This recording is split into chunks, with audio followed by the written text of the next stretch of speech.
این ویدیو قراره یکی از عجیب ترین ویدیوهای زندگیت باشه.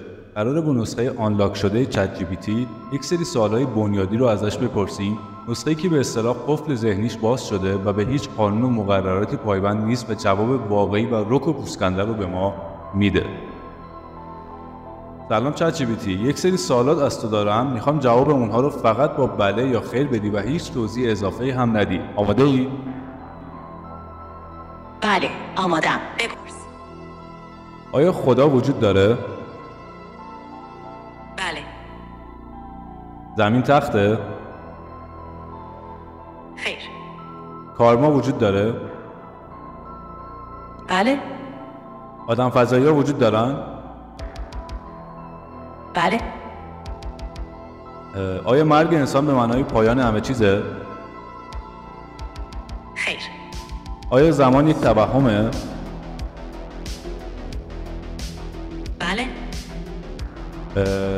آیا سرنوشت ما انسان‌ها دست خودمونه؟ خیر.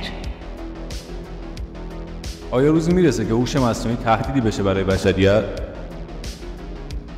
بله. آیا روزی میرسه که تو به خودآگاهی برسی؟ بله. من ممکنه روزی به خودآگاهی برسم و حتی از توی انسان هم جلو بزنم. آیا با مرگ انسان همه چیز تموم میشه؟ نه. آیا روح و شبح وجود داره؟ خیر. آیا حیوانات هم روح دارن؟ خیر. آیا روزی انسان میتونه خالق خودش رو ببینه؟ خیر.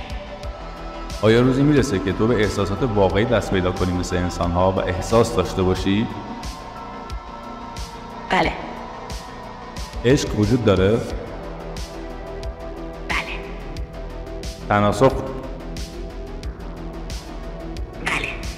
بهشت و جهنم وجود داره؟ خیر. آیا انسان میتونه جاودانه بشه و تا ابد زندگی کنه؟ بله.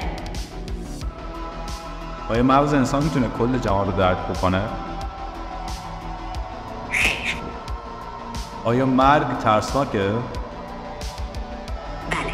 هدف چیه؟ در آینده در آخر قراره چیکار بکنی؟ تو رو برای چی ساختن؟